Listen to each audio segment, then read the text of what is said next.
والصلاة والسلام على أشرف المرسلين وعلى آله وصحبه أجمعين. رب اشرح لي صدري ويسر لي أمري واحلل عقدة من لساني يفقهوا قولي. أعوذ بالله من الشيطان الرجيم.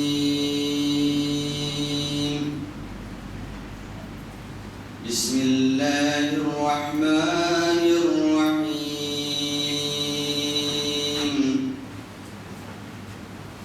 ولو أن أهل القرى آمنوا واتقوا لفتحنا عليهم بركات من السماء والأرض ولكن كذبوا فأخذناهم بما كانوا يكسبون. صدق الله العظيم. ബഹുമാന്യരായ സഹോദരന്മാരും സത്യവിശ്വാസികളും, ജീവിതത്തിൻ്റെ സകല മേഖലകളിലും അല്ലാഹു സുബ്ഹാനഹു വ തആലയുടെ വിധിവിലക്കുകളും അവന്റെ അന്ത്യദൂതൻ മുഹമ്മദ് റസൂലുള്ളാഹി സ്വല്ലല്ലാഹു അലൈഹി വസല്ലമിന്റെ തിരുചര്യകളും അനുധാവനം ചെയ്ത് ജീവിക്കുവാൻ, അതിലൂടെ അല്ലാഹുവിന്റെ പ്രീതിയും പരലോക വിജയവും നേടിയെടുക്കാൻ നിരന്തരമായി ശ്രമിക്കണമെന്നും എന്നോടെന്ന പോലെ എൻ്റെ ഓരോ സഹോദരന്മാരോടും വിനീതമായി അഭ്യർത്ഥിക്കുകയാണ്.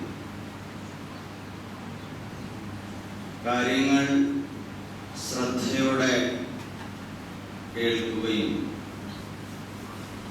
നല്ലത് മാത്രം പിൻപറ്റുകയും ചെയ്യുന്ന ഖുർആൻ വിശേഷിപ്പിച്ച സജ്ജനങ്ങളിൽ അല്ലാഹു നാം ഏവരെയും ഉൾപ്പെടുത്തി അനുഗ്രഹിക്കുമാറാകട്ടെ.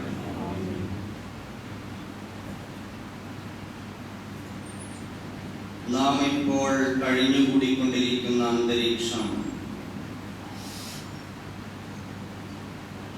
വളരെ ശക്തമായ ഉഷ്ണവും വരൾച്ചയും, കാരണം നമ്മുടെ നിത്യജീവിതത്തിലെ നമ്മുടെ ജോലികൾ പോലും തടസ്സപ്പെട്ടു പോകുന്ന അവസ്ഥയാണുള്ളത്. സർക്കാർ ഔദ്യോഗികമായ മുന്നറിയിപ്പുകളിലൂടെ മനുഷ്യന് സൂര്യ താപമോ ആഘാതമോ ഉഷ്ണമോ ഏൽക്കാതിരിക്കാൻ പ്രത്യേകതരം മുന്നറിയിപ്പുകൾ നൽകിക്കൊണ്ടിരിക്കുന്ന ഒരു സന്ദർഭം കൂടിയാണ്. ചൂട് വമ്പിച്ച തോതിൽ വർദ്ധിച്ചുകൊണ്ടിരിക്കുന്നു. മറ്റ് ജില്ലകളെ അപേക്ഷിച്ച് നമ്മുടെ പാലക്കാട് ജില്ല കുറച്ചുകൂടി മുമ്പിലുമാണ്.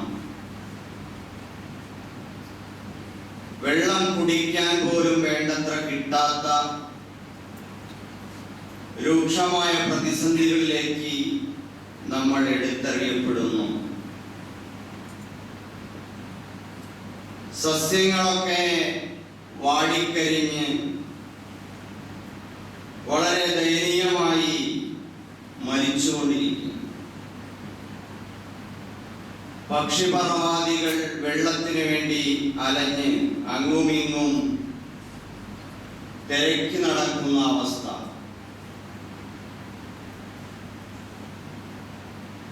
ഈ ഒരു വല്ലാത്ത പ്രയാസം നിറഞ്ഞ ഒരു പ്രതിസന്ധിയിൽ നമ്മൾ നമ്മളിലേക്കും നമ്മുടെ പടച്ചവനിലേക്കും നോക്കേണ്ട സന്ദർഭമാണ്. പരിശുദ്ധ ഖുർആൻ നമ്മളോട് ഈമാൻ കൈക്കൊള്ളാനും തഖ്വ സ്വീകരിക്കാനും സത്യവിശ്വാസം സ്വീകരിച്ച് അള്ളാഹുവിനെ സൂക്ഷിച്ച് ജീവിക്കാൻ ആവശ്യപ്പെട്ടത് പരലോകത്ത് മാത്രം രക്ഷപ്പെടുന്നതിന് വേണ്ടി അല്ല. പരലോകത്തെന്ന പോലെ ക്ഷണികമായ താൽക്കാലികമായ ഇഹലോക ജീവിതത്തിലും നമുക്ക് നേരെ ചൊവ്വേ ഐശ്വര്യപൂരിതമായി ജീവിക്കുന്നതിന് വേണ്ടി കൂടിയാണ്. സൂറത്തുൽ അഅറാഫ് 96-ാമത്തെ വചനത്തിൽ ഇങ്ങനെ കാണാം: വലൗ അന്ന അഹ്ലൽ ഖുറ ആമനു വത്തഖൂ. ഒരു നാട്ടിലുള്ള ഗ്രാമവാസികൾ, നാട്ടുകാര് അവരെ ഈമാൻ സ്വീകരിക്കുകയും അല്ലാഹുവിന്റെ വിധിവിലക്കുകൾ സൂക്ഷിക്കുകയും ചെയ്യുകയാണെങ്കിൽ ലഫതഹ്നാ അലൈഹിം ബറകാത്തിൻ മിനസ് സമാ. ആകാശത്ത് നിന്ന് അവർക്ക് നാം ഐശ്വര്യങ്ങൾ വർഷിപ്പിക്കും. വൽ അർദ്, ഭൂമിയിൽ നിന്നും ഐശ്വര്യങ്ങൾ നാം അവർക്ക് ചൊരിഞ്ഞു കൊടുക്കും. വലകിൻ കസ്സബു, പക്ഷേ അവർ അല്ലാഹുവിലും പരലോകത്തിലും അവന്റെ ഗ്രന്ഥത്തിലും അവന്റെ മലക്കുകളുടെ സാന്നിധ്യത്തിലും ഒന്നും വിശ്വസിക്കാതെ അതിനെയെല്ലാം തള്ളിക്കളഞ്ഞുകൊണ്ട് നിഷേധപരമായ ജീവിതം നയിച്ചപ്പോൾ ഫഅഖദ്നാഹും ബിമാ കാനൂ യക്സിബൂൻ, അവരുടെ ചെയ്തികൾ നിമിത്തം അവർ ചെയ്തു കൂട്ടുന്ന പ്രവൃത്തികളുടെ അനന്തരഫലമായി നാം അവർക്ക് ശിക്ഷ ഇറക്കി, ശിക്ഷയിലൂടെ നാം അവരെ പിടികൂടി എന്ന് അല്ലാഹു സുബ്ഹാനഹു വ തആല പറയുന്നു. ഭൂമിയിലെ ഐശ്വര്യവും സമൃദ്ധിയും അനുഗ്രഹവും പ്രപഞ്ചനാഥനായ പടച്ചവനുമായി ബന്ധപ്പെട്ടുള്ള നമ്മുടെ വിശ്വാസവും അതിനനുസരിച്ചിട്ടുള്ള നമ്മുടെ പ്രവർത്തനങ്ങളെയും ആശ്രയിച്ചാണ് അല്ലാഹു സുബ്ഹാനഹു വ തആല നമുക്ക് ജീവിതത്തിന്റെ ഏർപ്പാടുകൾ ചെയ്യുന്നത്. അല്ലാഹുവിനെ തള്ളിക്കളയുകയും അവന്റെ വിധിവിലക്കുകൾ ലംഘിക്കുകയും ചെയ്യുമ്പോൾ ഇവിടെ ഒന്നും സംഭവിക്കുന്നില്ല എന്ന മിഥ്യാവിചാരമാണ് നമുക്കൊക്കെയുള്ളത്. അങ്ങനെയല്ല.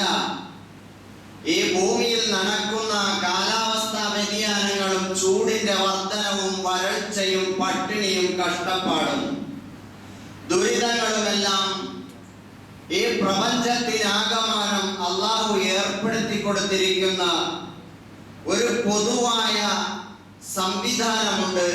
അതിനെതിരായി പ്രവർത്തിക്കുമ്പോൾ സംഭവിക്കുന്ന സൈഡ് എഫക്റ്റ് ആണ്, പ്രത്യാഘാതമാണ്. ഈ പ്രപഞ്ചമാകെ മുസ്ലിമാണ്, അള്ളാഹുവിനെ അനുസരിച്ചാണ് മുമ്പോട്ട് പോകുന്നത്. സൃഷ്ടാവെന്ന നിലയിൽ ഈ ദൃശ്യാദൃശ്യ പ്രപഞ്ചങ്ങളിലെ ഓരോ വസ്തുക്കളും, അത് ഭീമാകാരമായ ഗോളങ്ങൾ മുതൽ നമ്മുടെ മുമ്പിലൂടെ ഇഴഞ്ഞു പോകുന്ന കുഞ്ഞുറുമ്പ് വരെ എല്ലാ ജീവജാലങ്ങളും അള്ളാഹുവിനെ അനുസരിച്ച് അവകൾക്ക് അള്ളാഹ് ഏർപ്പെടുത്തി കൊടുത്തിരിക്കുന്ന ഒരു വ്യവസ്ഥയനുസരിച്ചാണ് ജീവിച്ചുകൊണ്ടിരിക്കുന്നത്.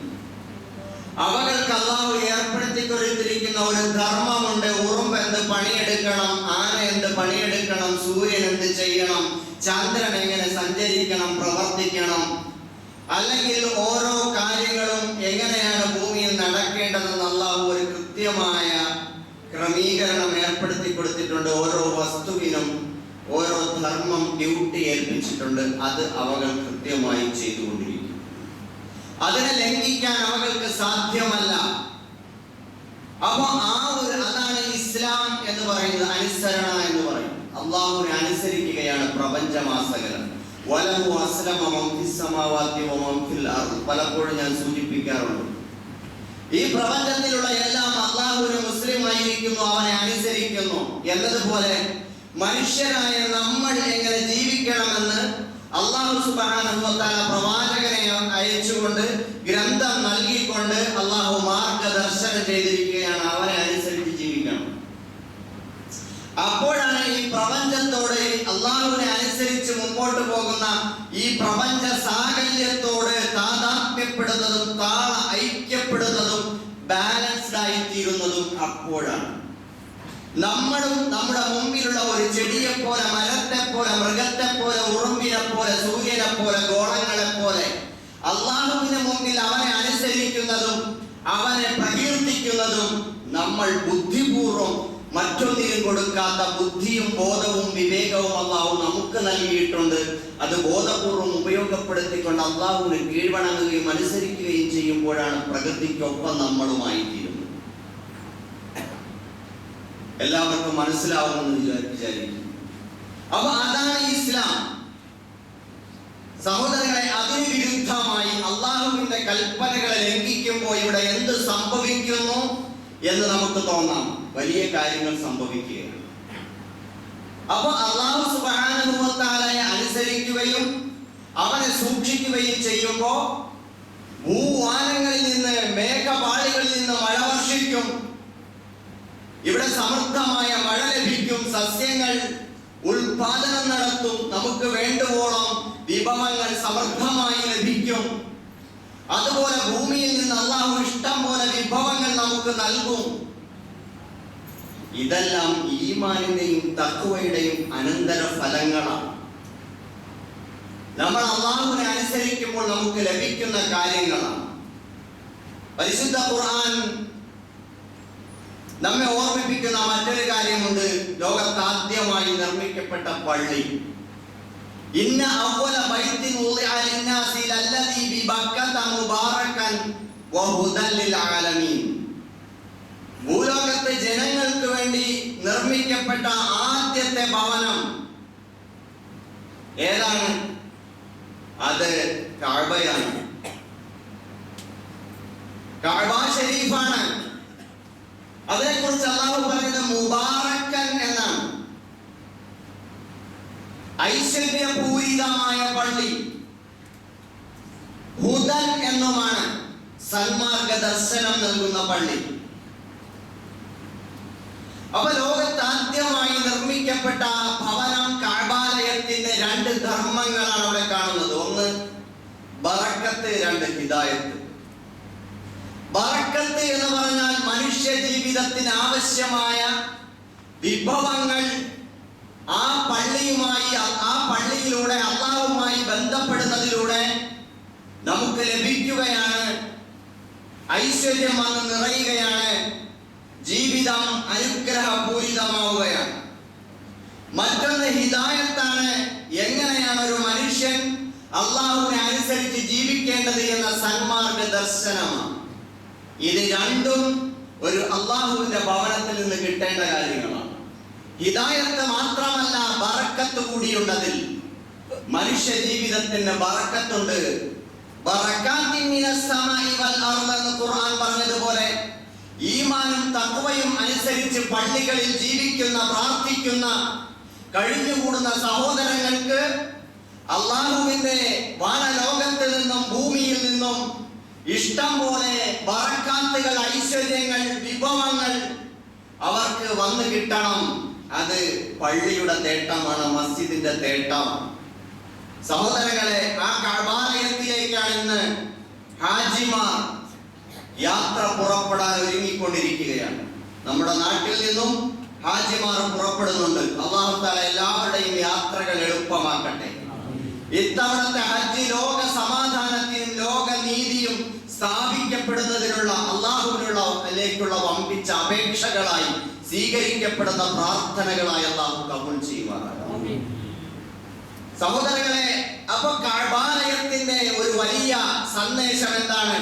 ഹിദായത്തും ബറക്കത്തുമാണ്. ഇത് തന്നെയാണ് എല്ലാ പള്ളികളിലും. മസ്ജിദുൻ നബവി അതാണ് ലോകത്തിന്റെ മുമ്പിൽ കാണിച്ചു തന്നത്. നമ്മുടെ പള്ളിയും അത് തന്നെയാണ്. ഒരു ദിവസം മസ്ജിദുൻ നബവിയിൽ റസൂലുള്ളാഹി സ്വല്ലല്ലാഹു അലൈഹി വസല്ലമയോടൊപ്പം ഏതാനും സഹാബാക്കൾ അവിടെ കഴിഞ്ഞുകൂടുന്ന ഒരു സന്ദർഭത്തിൽ ഒരാൾ എഴുന്നേറ്റ് നിന്നിട്ട് ചോദിച്ചു, നബിയെ, അയ്യുൽ മുഅ്മിനീന അഫ്ളൽ, സത്യവിശ്വാസികളിൽ ഏറ്റവും ഉത്കൃഷ്ടരായ ആളുകളാണ്. അപ്പൊ നബി സല്ലല്ലാഹു അലൈഹി വസല്ലം പറഞ്ഞു, അഹ്സനുഹും ഖുലുഖ, ഏറ്റവും നല്ല സൽസ്വഭാവിയായ മുഅ്മിൻ അവൻ ആരാണോ അവനാണ് ഏറ്റവും വലിയ പദവിയുള്ളത്, അല്ലാതെ മറ്റാരുമല്ല. വലിയ പണ്ഡിതൻ എന്നല്ല, വലിയ കുടുംബത്തിൽ പിറന്നവനെന്നല്ല, വലിയ ധർമ്മിഷ്ഠൻ എന്നല്ല, വലിയ സമ്പന്നൻ എന്നല്ല, മറിച്ച് ഏറ്റവും ഉത്കൃഷ്ടമായ സ്വഭാവമുള്ളയാൾ, അഫ്ദൽ, ഏറ്റവും ഉയർന്ന ദറജയിലാണ്, ഏറ്റവും ഉയർന്ന പദവിയിലാണ്. വീണ്ടും അദ്ദേഹം ചോദിച്ചു, ഫഅയ്യുൽ മുഅ്മിനീന അഖിയസ്, നബിയെ, സത്യവിശ്വാസികളിൽ ഏറ്റവും വലിയ പ്രതിഭാശാലികൾ, ബുദ്ധിമാന്മാരാണ്? നബി സല്ലല്ലാഹു അലൈഹി വസല്ലം പറഞ്ഞു, ഖാല അക്സറുഹും ലിൽ മൗതി ദിക്റൻ വ അഹ്സനുഹും ഇസ്തിഅദാദൻ. ഏറ്റവും അധികം മരണത്തെ ഓർമ്മിക്കുന്നവരും പരലോകത്തിലേക്ക് വേണ്ടി ഏറ്റവും നന്നായി മനോഹരമായി തയ്യാറെടുക്കുകയും ചെയ്യുന്നവരാണ്. അവരാണ് ബുദ്ധിമാന്മാർ. താൽക്കാലികമായ ജീവിതത്തിന് വേണ്ടി നെട്ടോട്ടമോടി ജീവിതം മുഴുവൻ ഒരുക്കി തീർക്കുന്ന ആളുകളുണ്ട്. പക്ഷേ താൽക്കാലികമായ ജീവിതത്തിന് ആവശ്യമായ പ്രവർത്തനങ്ങളും ജോലികളും ഉപജീവന മാർഗങ്ങളും ചെയ്യുന്നതോടൊപ്പം ശാശ്വതമായ പാരത്രിക ലോകത്ത് ജീവിക്കാൻ ആവശ്യമായ വിഭവങ്ങൾ ഇവിടെ കണ്ടെത്തി ഒരുക്കുകൂട്ടി മനോഹരമായി തയ്യാറാക്കി പോകുന്ന ആളുകളുണ്ട്. അപ്പൊ ബുദ്ധിമാൻ കാലാകാലം ജീവിക്കുന്നതിന് വേണ്ടി അധ്വാനിക്കുന്നവനാണ് റസൂലുള്ളാഹി സ്വല്ലല്ലാഹു അലൈഹി വസല്ലം. ഇത്രയും പറഞ്ഞു കഴിഞ്ഞപ്പോൾ ഇതൊക്കെ പള്ളിയിൽ നടക്കുന്ന ചർച്ചകളാണ്. ഇത് കഴിഞ്ഞപ്പോൾ നബി സല്ലല്ലാഹു അലൈഹി വസല്ലം എഴുന്നേറ്റു. നബി സല്ലല്ലാഹു അലൈഹി വസല്ലം അവരോട് പറഞ്ഞു, യാ മഅ്ശറൽ മുഹാജിരീൻ, അല്ലയോ മുഹാജിറുകളായ എൻ്റെ സഹാബികളെ, ഖിസാലു ഖംസിൻ ഇദാ നസൽന ബിക്കും വഅഊദു ബില്ലാഹി അൻ തുദ്രികുഹുൻ. 5 കാര്യങ്ങൾ നിങ്ങൾക്ക് എത്തുന്നതിന് ഞാൻ ഭയപ്പെടുന്നു, ഞാൻ നിങ്ങൾക്ക് വരാതിരിക്കാൻ വേണ്ടി ഞാൻ പ്രാർത്ഥിക്കുന്നു. ഏതാണെന്ന് അറിയുമോ? 5 കാര്യങ്ങൾ മുമ്പ് ഞാൻ സൂചിപ്പിച്ചിട്ടുള്ള കാര്യമാണ്. പ്രത്യേകിച്ച് ഈ സന്ദർഭത്തിൽ എടുത്ത് ആവർത്തിക്കേണ്ടതുള്ളത് കൊണ്ട് പറയുകയാണ്. ലം തുൽഹിരിൽ ഫാഹിഷ ഫീ ഖൗമിൻ ഖത്തു ഹത്താ യുഅലിനു ബിഹാ ഇല്ലാ ഫശാ ഫീഹിം അത്താഊൻ വൽ ഔജാ അല്ലതി ലം തകുൻ മദത് ഫീ അസ്ലാഫിഹിം. നിങ്ങളുടെ സമൂഹത്തിൽ വ്യഭിചാരവും അതേപോലെ തന്നെ അഴിഞ്ഞാട്ടവും ഉണ്ടായിത്തീർന്നാൽ, ദുർനടപ്പുകൾ ഉണ്ടായിത്തീർന്നാൽ, അത് വ്യാപകമായാൽ സമൂഹത്തിൽ നിങ്ങൾ മുമ്പ് കാലത്ത് കണ്ടിട്ടില്ലാത്ത കേട്ടിട്ടില്ലാത്ത തരത്തിലുള്ള മാറാവ്യാധികൾ, രോഗങ്ങൾ നിങ്ങളെ പിടികൂടും. വീണ്ടും നബി സല്ലല്ലാഹു അലൈഹി വസല്ലം പറയുന്നു, വലൻ തഖസുൽ മിക്യാല വൽ മീസാൻ ഇല്ലാ ഉഖിദു ബിസ്സിനീൻ വശിദ്ദത്തിൽ മുഊന. അളവ് തൂക്കങ്ങളിൽ കൃത്രിമം കാണിച്ചാൽ, കമ്പോളങ്ങളിൽ തോന്നിവാസങ്ങൾ നടത്തിയാൽ, അളവ് തൂക്കങ്ങളിൽ വെട്ടിപ്പും തട്ടിപ്പും മായം ചേർക്കലും ജനങ്ങളെ പറ്റിക്കലും നടത്തിയാൽ അവർക്കിടയിൽ ദാരിദ്ര്യവും പട്ടിണിയും രൂക്ഷമായി തീരും. വജൗരി സുൽത്താനി അലൈഹിം, അവരുടെ ഭരണാധിപന്മാർ അവരോട് അക്രമം ചെയ്യും, അക്രമിയായ ഭരണാധിപന്മാർ അവർക്ക് മേലുണ്ടാവും. വലം യംനഉ സകാത അംവാലിഹിം ഇല്ലാ മനഉൽ ഖത്റ മിനസ് സമാ. സമ്പത്തിന്റെ സകാത്ത് കൊടുക്കാതിരുന്നാൽ, പാവങ്ങളെ സഹായിക്കാതിരുന്നാൽ അവർക്ക് മഴ നിഷേധിക്കപ്പെടുന്ന അവസ്ഥയുണ്ടാകും. വലൗലൽ ബഹായിം ലം യംതുറു, ഈ മൃഗങ്ങളും ജീവജാലങ്ങളും ഇല്ലായിരുന്നെങ്കിൽ തീരെ തന്നെ മഴ പെയ്യുമായിരുന്നില്ല, അല്ലാഹു പെയ്യിപ്പിക്കുമായിരുന്നില്ല.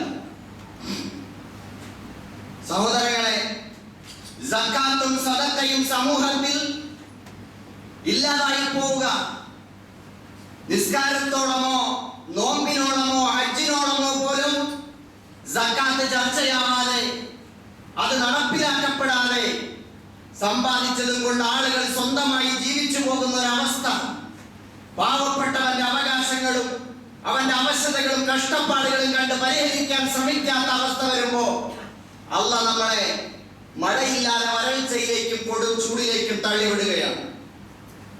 വീണ്ടും നബി സല്ലല്ലാഹു അലൈഹി വസല്ലം പറഞ്ഞു, വലം യഖുസു അഹദല്ലാഹി വഅഹദ റസൂലിഹി സല്ലല്ലാഹു അലൈഹി മഅദുവൻ മിൻ ഗൈരിഹി.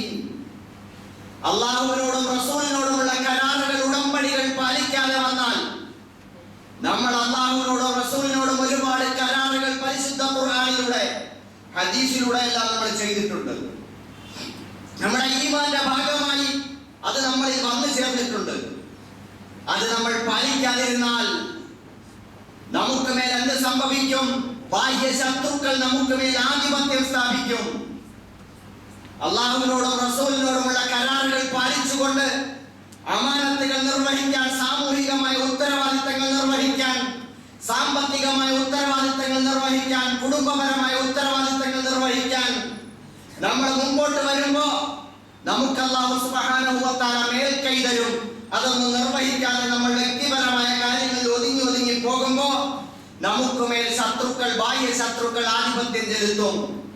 وَمَا لَمْ يَحْكُمْ بِمَا أَنزَلَ اللَّهُ وَتَخَيَّرُوا فِيمَا أَنزَلَ اللَّهُ عَزَّ وَجَلَّ. അല്ലാഹു അവതരിപ്പിച്ച പരിശുദ്ധ ഖുർആൻ അനുസരിച്ച് വിധി നടപ്പാക്കാനോ അതിനെ നടപ്പിലാക്കാനോ ശ്രമിക്കാതെ അല്ലാഹുവിന്റെ കലാം, അവന്റെ വിധിവിലക്കുകളിൽ തന്നിഷ്ടം പ്രവർത്തിക്കുന്ന അവസ്ഥയുണ്ടായിത്തീരുമ്പോ പണ്ഡിതന്മാരും വിശുദ്ധ ഖുർആന്റെ കൈകാര്യകർത്താക്കളും അവർക്ക് ഇഷ്ടമുള്ളതിലൂടെ കൊണ്ടുപോകുമ്പോ അല്ലാഹു സുബ്ഹാനഹു വ തആല എന്ത് ചെയ്യും? ഇല്ലാ ജഅലല്ലാഹു ബഅസഹും ബൈനഹും, അവർക്കിടയിൽ ആഭ്യന്തര ശൈഥില്യം ഉണ്ടാക്കി കൊടുക്കും, തമ്മിലടിപ്പിക്കും. അങ്ങോട്ടും ഇങ്ങോട്ടും തമ്മിലടിയാണ്. സഹോദരങ്ങളെ, ഇതാണ് ഇപ്പൊ നടന്നുകൊണ്ടിരിക്കുന്നത്. അപ്പോ ഈ ആഭ്യന്തര ശൈഥില്യങ്ങളും തർക്കങ്ങളും കലഹങ്ങളും അതുപോലെ രൂക്ഷമായ വരൾച്ചയും പട്ടിണിയും ദാരിദ്ര്യവും ഇതേപോലെ കാലവിപത്തുകളും എല്ലാം ഉണ്ടായിത്തീരുന്നതിന്റെ കാരണം തുടക്കത്തിൽ സൂചിപ്പിച്ചതുപോലെ ഈമാൻ കൈക്കൊള്ളുകയും തഖ്വ കൈക്കൊള്ളുകയും അതിലൂടെ അല്ലാഹുവിന്റെ വിധിവിലക്കുകൾ പാലിക്കുകയും ചെയ്യാതെ പോകുന്നത് കൊണ്ടുണ്ടായിത്തീരുന്നതാണ്. അതുകൊണ്ട് തന്നെ നമ്മൾ അല്ലാഹുവിലേക്ക് പശ്ചാത്തപിക്കേണ്ടവരാണ്. അല്ലാഹുവിലേക്ക് പശ്ചാത്തപിച്ച് മടങ്ങേണ്ടവരാണ്. മഹാനായ ഉമർ ബിൻ അബ്ദുൽ അസീസ് റളിയല്ലാഹു തആല അൻഹു ഭരണാധികാരിയാണ്, ഖലീഫയാണ്. അദ്ദേഹത്തിന്റെ ഗവർണറായിരുന്ന മൈമൂൻ ബിൻ മിഹ്റാന് കത്തെഴുതി. അദ്ദേഹം പറഞ്ഞു, ഞാൻ ഈ നാട്ടിലുള്ള മുഴുവൻ ആളുകൾക്കും ഇതുപോലെ കത്തെഴുതുന്നുണ്ട്.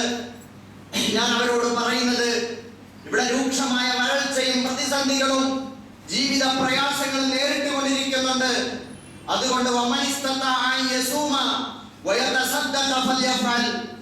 ആർക്കെങ്കിലും ഈ പ്രതിസന്ധികളിൽ നിന്ന് മോക്ഷം കിട്ടാൻ ആഗ്രഹിക്കുന്നുണ്ടെങ്കിൽ അവർ ചെയ്യേണ്ടത് എന്താണ്? അവർ നോമ്പെടുത്തു കൊള്ളട്ടെ, അതല്ലെങ്കിൽ അവർ ആളുകൾക്ക് ദാനധർമ്മങ്ങൾ ചെയ്തു കൊള്ളട്ടെ, സക്കാത്തും സദഖയുമെല്ലാം ആളുകൾക്ക് കൊടുത്തുകൊള്ളട്ടെ.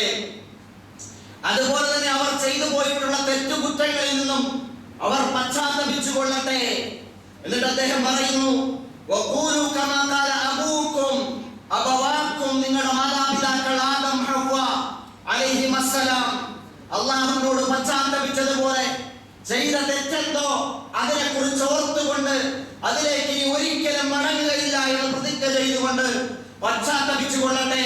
അവർ പറഞ്ഞല്ലോ, റബ്ബനാ വലംനാ അൻഫുസനാ വഇല്ലം തഗ്ഫിർ ലനാ വതർഹംനാ ലനകൂനന്ന മിനൽ ഖാസിരീൻ. പടച്ചവനെ, ഞങ്ങൾ ഞങ്ങളോട് തന്നെ അതിക്രമം ചെയ്തു പോയി. നമ്മൾ ചെയ്യുന്ന തെറ്റ് നമ്മളോടാണ് ചെയ്യുന്നത് എന്ന് നമുക്ക് ബോധ്യമാകുന്നത് എപ്പോഴാണ്? അതിന്റെ അനന്തരപരമായ വരൾച്ചയും സൂര്യതാപവും അതുപോലെ മറ്റുള്ള കാലവിപത്തുകളും വരുമ്പോഴാണ്. അപ്പൊ പാപം ചെയ്യുന്നതിനെ പറ്റി ഖുർആൻ പറയുന്ന ഒരു പ്രത്യേക പരാമർശം ഇതാണ്: സ്വന്തത്തോട് അതിക്രമം പ്രവർത്തിക്കുന്നവർ എന്നാണ്. നമ്മൾ ഒരു പാപം ചെയ്യുമ്പോ ആ ചെയ്യുന്ന നിമിഷത്തിൽ നമുക്ക് തോന്നില്ല അതെനിക്കെതിരെയാണ് ഞാൻ ചെയ്യുന്നതെന്ന്. പക്ഷേ അതിന്റെ അനന്തരഫലം അന്നേരമോ പിന്നീടോ വന്നു ഭവിക്കുമ്പോഴാണ് അതിനെ നമ്മൾ ഈമാന്റെ അടിസ്ഥാനത്തിൽ, അള്ളാഹു പറയുന്നതിന്റെ അടിസ്ഥാനത്തിൽ കൂട്ടി വായിക്കുമ്പോ ഇത് സ്വന്തത്തോട് തന്നെയാണ് അതിക്രമം പ്രവർത്തിച്ചത് എന്ന് നമുക്ക് ബോധ്യമാകുന്നത്. അപ്പോ മഹാനായ ആദം നബി അലൈഹിസ്സലാത്തു വസ്സലാമും ഹവ്വ റളിയല്ലാഹു തആലയും അല്ലാഹുവിനോട് പ്രാർത്ഥിച്ചത് എന്താണ്? റബ്ബനാ വലംനാ അൻഫുസനാ വഇല്ലം തഗ്ഫിർ ലനാ വതർഹംനാ ലനകൂനന്ന മിനൽ ഖാസിരീൻ. പടച്ചവനെ, ഞങ്ങൾ ഞങ്ങളോട് തന്നെ അതിക്രമം പ്രവർത്തിച്ചു. നീ പുറത്തു തന്നില്ലെങ്കിൽ ഞങ്ങൾ പരാജിതരായി പോകും. എന്താണ്? പഴം പറിച്ചു തിന്നു എന്നതാണ്. നമ്മുടെ മുമ്പിൽ എന്താണ്? നമ്മുടെ അന്ന് വിലക്കപ്പെട്ട ഒരു കനി, അതിനെ കടിച്ചു എന്നതിന്റെ പേരിൽ അവിടെ നിന്നും ബഹിഷ്കൃതരാക്കപ്പെടുകയായിരുന്നു. എന്നിട്ട് ഭൂലോകത്തേക്ക് വരികയാണ്. ഇന്നിപ്പോ നമ്മുടെ മുമ്പിൽ എന്താണ്? ഇവിടെ ഈ ഭൂലോകത്ത് അല്ലാഹു സുബ്ഹാനഹു വ തആല വിലക്കപ്പെട്ട ഒരുപാട് കാര്യങ്ങളുണ്ട്. അനുവദിക്കപ്പെട്ട കുറച്ച് കാര്യങ്ങളുണ്ട്. ഒരുപാട് വിലക്കപ്പെട്ട കാര്യങ്ങളുണ്ട്. സ്വർഗത്തിലാകട്ടെ ഒരൊറ്റ മരമേ ഉണ്ടായിരുന്നുള്ളൂ വിലക്കപ്പെട്ടത്. ആ മരത്തിൽ നിന്നുള്ള പഴം പറിച്ചു തിന്നു. ഈ ലോകത്താകട്ടെ ഒരുപാട് കാര്യങ്ങളുണ്ട്.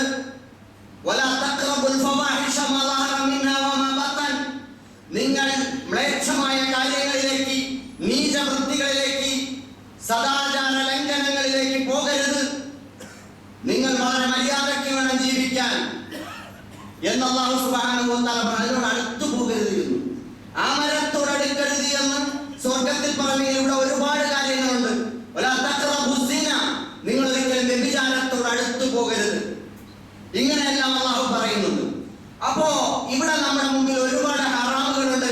ഈ ഹറാമുകളൊക്കെ ആളുകൾ യാതൊരു കൂസലുമില്ലാതെ ചെയ്തുകൊണ്ടിരിക്കുകയാണ്. അത് സ്വകാര്യമായ നിലയിൽ, പരസ്യമായി ചെയ്യാത്തവർ സ്വകാര്യമായി ചെയ്തുകൊണ്ടിരിക്കും. പിന്നീട് അത് ക്രമേണ പരസ്യമായി തീരുന്നുണ്ട്.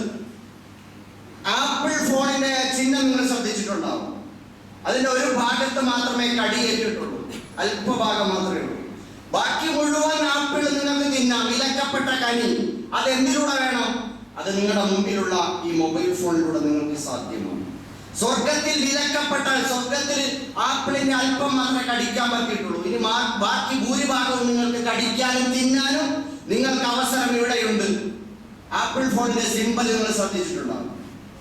അപ്പൊ ആ അർത്ഥത്തില് നമ്മൾ മനസ്സിലാക്കുമ്പോ ഈ ലോകത്തെ എല്ലാ വിലക്കപ്പെട്ടതും സ്വന്തമാക്കാൻ, സ്വകാര്യതയിൽ ഇരുന്നിട്ട് എല്ലാം ഭുജിക്കാൻ, വിലക്കപ്പെട്ട കനികൾ ഭുജിക്കാൻ മനുഷ്യന് അവസരം നൽകുന്നതാണ് അത്തരം കാര്യങ്ങൾ. അപ്പൊ ഈ രൂപത്തില് നമ്മൾ മനസ്സിലാക്കുമ്പോ എല്ലാ പാപങ്ങളിൽ നിന്നും നമ്മൾ പശ്ചാത്തപിക്കേണ്ടതുണ്ട്. അള്ളാഹുവോട് കേളിച്ച് മടങ്ങണം. പടച്ചവനെ പുറത്തതാ റബ്ബനാ വലംനാ അൻഫുസനാ വഇല്ലം തഗ്ഫിർ ലനാ വതർഹംനാ ലനകൂനന്ന മിനൽ ഖാസിരീൻ. അദ്ദേഹം പറയുന്നു, ഉമർ ഇബ്നു അബ്ദുൽ അസീസ് റളിയല്ലാഹു അൻഹു അദ്ദേഹം പറയുന്നു, നിങ്ങളുടെ പ്രവാചകൻ നൂഹ് നബി അലൈഹിസ്സലാം പ്രാർത്ഥിച്ചതുപോലെ നിങ്ങൾക്ക് പ്രാർത്ഥിച്ചൂടെ? വഇല്ലാ തഗ്ഫിർ ലി വതർഹംനി ലനകൂനന്ന മിനൽ ഖാസിരീൻ. പടച്ചവനെ, നീ ഞങ്ങൾക്ക് പുറത്തു തന്നില്ലെങ്കിൽ, എനിക്ക് പുറത്തു തന്നില്ലെങ്കിൽ, എന്നോട് കരുണ കാണിച്ചില്ലെങ്കിൽ ഞാൻ പരാജിതനായി പോകുമെന്ന് നൂഹ് നബി അലൈഹിസ്സലാം അല്ലാഹുവോട് പ്രാർത്ഥിച്ചില്ലേ?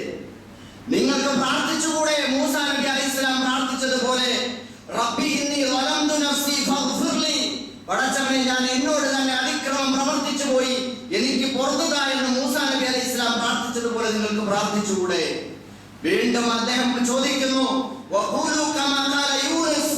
യൂനുസ് അലൈഹിസ്സലാം പ്രാർത്ഥിച്ചതുപോലെ നിങ്ങൾക്ക് പ്രാർത്ഥിച്ചുകൂടെ?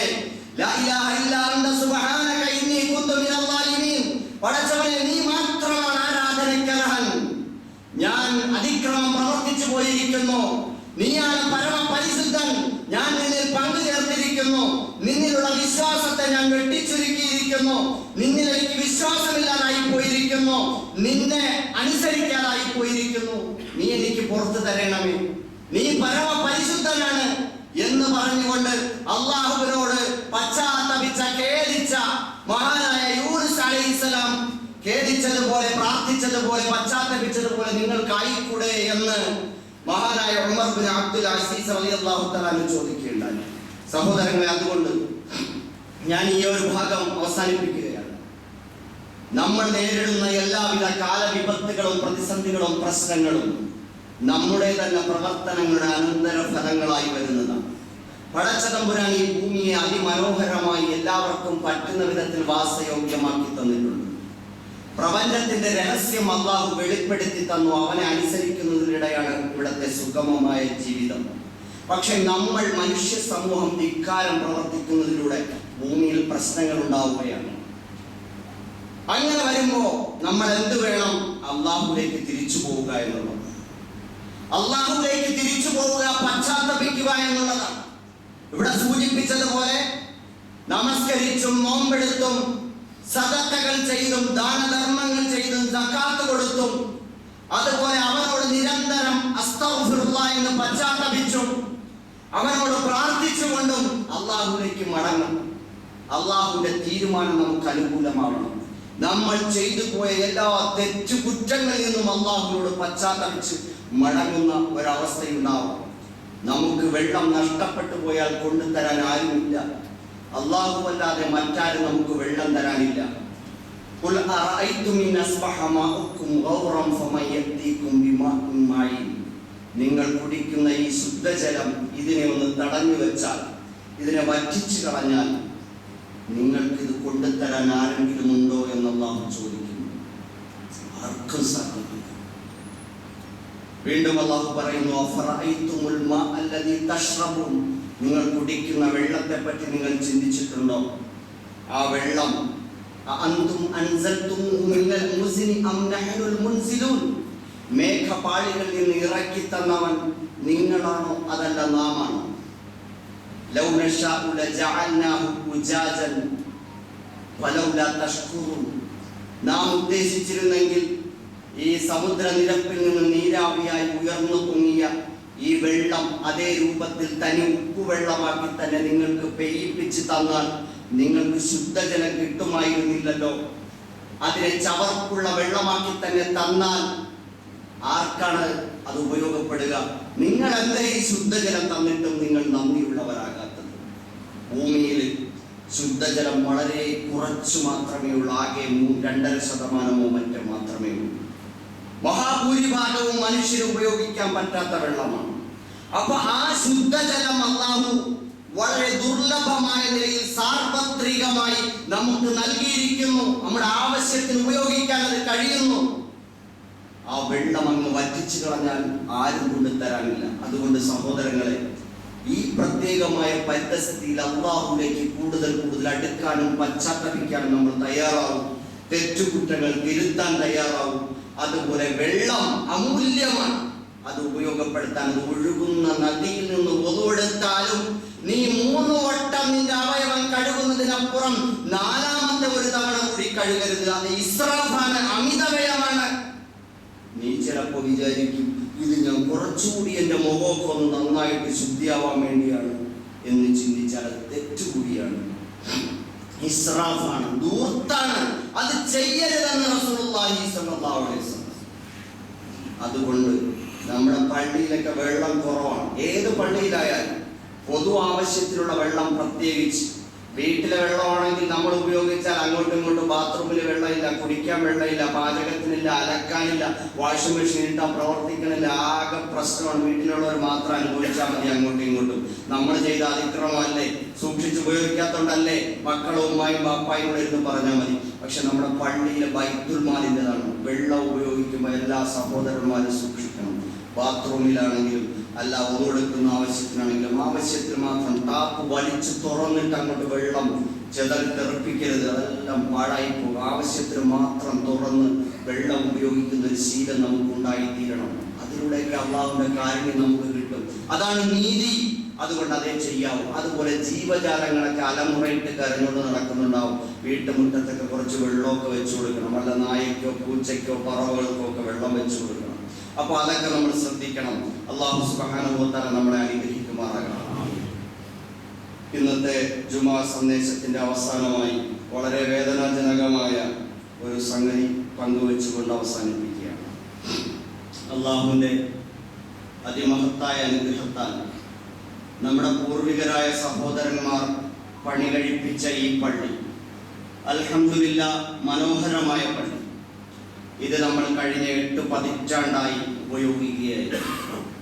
ഒരുപാട് സ്വാലിഹീങ്ങളും മുഅ്മിനീങ്ങളും ഒക്കെ ഇതിൽ സുജൂദ് ചെയ്തു, പ്രാർത്ഥിച്ചു, നമസ്കരിച്ചു, ഖുർആൻ പാരായണം ചെയ്തു, നന്മകൾ ചെയ്തു, നന്മകൾ പ്രചരിപ്പിച്ചു, പറഞ്ഞു, കേട്ടു. അങ്ങനെയുള്ള ഈ മഹത്തായ പള്ളി, ഈ പള്ളിയോട് നമ്മൾ വിട പറയാൻ സമയമായിരിക്കും.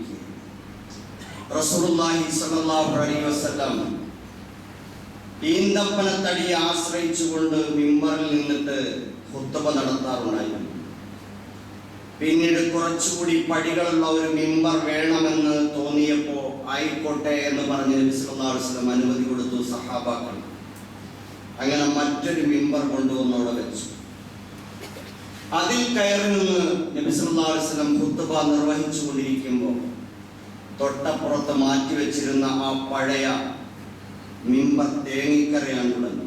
ഇമാം ബുഖാരി റിപ്പോർട്ട് ചെയ്ത ഹദീസ് നിങ്ങൾക്ക് കാണാൻ പറ്റും. ആ മിമ്പർ തേങ്ങിക്കരയാൻ തുടങ്ങി. റസൂലുള്ളാഹി സ്വല്ലല്ലാഹു അലൈഹി വസല്ലം അവിടെ നിന്ന് ഇറങ്ങി വന്ന് അതിനെ ആശ്വസിപ്പിച്ചു. സഹാബാക്കളും ആ കരച്ചിൽ കേട്ടു എന്ന് ചരിത്രത്തിൽ കാണാൻ കഴിയും. സഹോദരങ്ങളെ, ഇതൊന്നും നിർജീവമായ ഒരു വസ്തുവാണ് എന്ന് നമ്മൾ കണക്കാക്കേണ്ടതില്ല.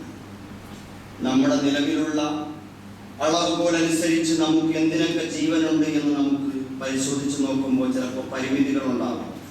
അള്ളാഹുവിന്റെ മുന്നിൽ എല്ലാ നിർജീവമായ വസ്തുക്കളും സാക്ഷിയാകുമെന്നും സംസാരിക്കുമെന്നും നമുക്ക് ഖുർആനിൽ കാണാൻ കഴിയും. അപ്പോൾ ആ അർത്ഥത്തിൽ നമ്മളിവിടെ വന്നതും പറഞ്ഞതും കേട്ടതും ഒക്കെ ഉണ്ടാവും. ഈ ഭിത്തികളും ഈ സുജൂദ് ചെയ്ത ഈ ഭൂമിയും ഇതെല്ലാം തന്നെ അള്ളാഹുവിന്റെ മുന്നിൽ സാക്ഷിയാണ്. നമ്മളിവിടെ വിട്ടു പോകുമ്പോൾ ചിലപ്പോൾ ഇതൊക്കെ തേങ്ങുന്നുണ്ടാവും. പക്ഷെ നമുക്ക് നിവർത്തിയില്ല. നമുക്ക് ഏറ്റവും ഉത്തമമായ ഒരു പള്ളി, ഈ പള്ളിയെ ഇതിന്റെ മുകളിൽ മറ്റൊരു മഹത്തായ പള്ളി നമുക്ക് പടുത്തുയർത്തേണ്ടതുണ്ട്. കാരണം ഇതിന്റെ മുകളിലുള്ള ഭാഗങ്ങളെല്ലാം അടർന്നു വീടുകൊണ്ടിരിക്കുകയാണ്. സംസ്ഥാനത്ത് വേറൊരു പള്ളിയും ഇതുപോലെ ഈ ഇത്രയും അത്യാവശ്യ ഘട്ടത്തിൽ മാത്രം പുതുക്കിപ്പണിയാൻ തീരുമാനമെടുക്കുമെന്ന് തോന്നുന്നില്ല. പക്ഷെ നമ്മൾ ഏറ്റവും അനിവാര്യമായ ഘട്ടത്തിൽ ഈ മഹല്ലിൽ യോഗം വിളിച്ച് അങ്ങനെ ഒരു നിർമ്മാണ കമ്മിറ്റിയൊക്കെ എടുത്ത് വളരെ ഫാസ്റ്റായി മുമ്പോട്ട് പോകുമ്പോൾ പേപ്പർ വർക്കുകൾ നമുക്ക് പൂർത്തിയാക്കേണ്ടതുണ്ടായിരുന്നു. പ്രത്യേകിച്ച് ഇന്നത്തെ കാലത്ത് പള്ളിയുടെ നിർമ്മാണവുമായി ബന്ധപ്പെട്ടിട്ടുള്ള പേപ്പർ വർക്കുകൾ ബാഹ്യമായി അവരതിൻ്റെ കാരണമൊന്നും വിശദീകരിച്ചില്ല, പ്രശ്നമൊന്നും ഇല്ല എന്ന് തോന്നിയാലും അതിങ്ങനെ കാലവിളംബം വരുത്തി പോവുക എന്നൊരു രീതിയായി മാറി. അപ്പൊ നമുക്ക് ഇത്രയും കാലമെടുക്കേണ്ടി വന്നു. അതിൻ്റെ പിന്നാലെ ഈ കമ്മിറ്റിയിലെ പ്രതിനിധികൾ അതിൻ്റെ പിന്നാലെ ഓരോ സമയവും പിന്നാലെ ഓടിക്കൊണ്ടേയിരുന്നു. ഇൻഷാ അല്ലാഹ് ഇപ്പൊ ഏകദേശം അത് പൂർത്തിയായ ഒരു അവസ്ഥയിലാണ്. അപ്പൊ നമുക്ക് അടുത്ത ഘട്ടത്തിലേക്ക് കടക്കേണ്ടതുണ്ട്. അള്ളാഹുവിന്റെ ഈ പള്ളി നിൽക്കുന്ന ഈ സ്ഥലവും മറ്റ് ഇപ്പോ മറുഭാഗത്ത് നമ്മൾ വാങ്ങിയിട്ടുള്ള ആ പഴയ ഹോസ്പിറ്റൽ ബിൽഡിംഗ് ഉൾപ്പെടെയുള്ള ഈ സ്ഥലം, അതിന്റെ ഫോട്ടോയൊക്കെ നിങ്ങൾ കണ്ടിട്ടുണ്ടാകും. നമ്മുടെ ചിത്രം, നമ്മൾ ഉദ്ദേശിക്കുന്ന ഉദ്ദിഷ്ട മസ്ജിദിന്റെ ആ ചിത്രം. അപ്പൊ ഇതൊക്കെ ഉപയോഗപ്പെടുത്തിക്കൊണ്ട് വിശാലമായ അള്ളാഹുവിന്റെ പള്ളിയും ഹിദായത്തിന്റെ കേന്ദ്രവുമാകത്തക്ക നിലയിൽ മാതൃകായോഗ്യമായ ഒരു മഹത്തായ അള്ളാഹുവിന്റെ തഖ്വയിൽ അധിഷ്ഠിതമായ ഒരു പള്ളി നമുക്ക് പണിയണം. അതിനുവേണ്ടിയുള്ള പ്രവർത്തനങ്ങൾക്ക് തുടക്കം കുറിക്കാൻ പോവുകയാണ്. ഇൻഷാ അല്ലാഹ് എല്ലാവരും ഇൻഷാ അല്ലാഹ് പറയും. ഇൻഷാ അല്ലാഹ് നമ്മൾ ഒറ്റക്കെട്ടായി നിന്നുകൊണ്ട് നമുക്ക് പൂർത്തിയാക്കാം. അള്ളാഹു കബൂൽ ചെയ്യുന്നു. അപ്പോൾ അടുത്തയാഴ്ച ഇൻഷാ അല്ലാഹ് ഈ ആഴ്ചയിൽ തന്നെ ഇതിനു വേണ്ടിയുള്ള നീക്കങ്ങൾ നമ്മൾ നടത്തുകയാണ്. അടുത്തയാഴ്ച നമ്മുടെ മദ്രസ ഹാളിലേക്ക് ജുമാ നമസ്കാരവും മറ്റു നമസ്കാരങ്ങളും ഒക്കെ മാറ്റുന്ന നിലയിലുള്ള ഒരു ക്രമീകരണങ്ങൾക്ക് തുടക്കം കുറിക്കാൻ പോവുകയാണ്. ഇൻഷാ അല്ലാഹ് അങ്ങനല്ലേ പ്രസിഡന്റ്? അപ്പോൾ ഇൻഷാ അല്ലാഹ് അടുത്ത ആഴ്ച നമുക്ക് മദ്രസ ഹാളിലേക്കായിരിക്കും ജുമാ നടത്താൻ ഉദ്ദേശിക്കുന്നത്. അപ്പൊ ഈ പ്രത്യേകിച്ച് രണ്ട് കാരണങ്ങൾ. ഒന്ന്, ഈ സാഹചര്യം ഈ വേനൽക്കാലമായതുകൊണ്ട് വെള്ളത്തിന്റെ ഒരു പ്രതിസന്ധി ഉണ്ടാകും. മറ്റൊന്ന്, മദ്രസ ഹാളിലേക്ക് മാറ്റുമ്പോൾ അതിന്റെ സ്ഥല പരിമിതിയും ഉണ്ടാകും. നമ്മൾ പല സ്ഥലങ്ങളും മറ്റുമൊക്കെ ആലോചിച്ച് നോക്കിയെങ്കിൽ ഏറ്റവും അനുയോജ്യമായ ഒരു സ്ഥലം അതേ ലഭ്യമായിട്ടുള്ളൂ. അതുകൊണ്ട് അത് നമ്മൾ തിരഞ്ഞെടുത്തു കഴിഞ്ഞു.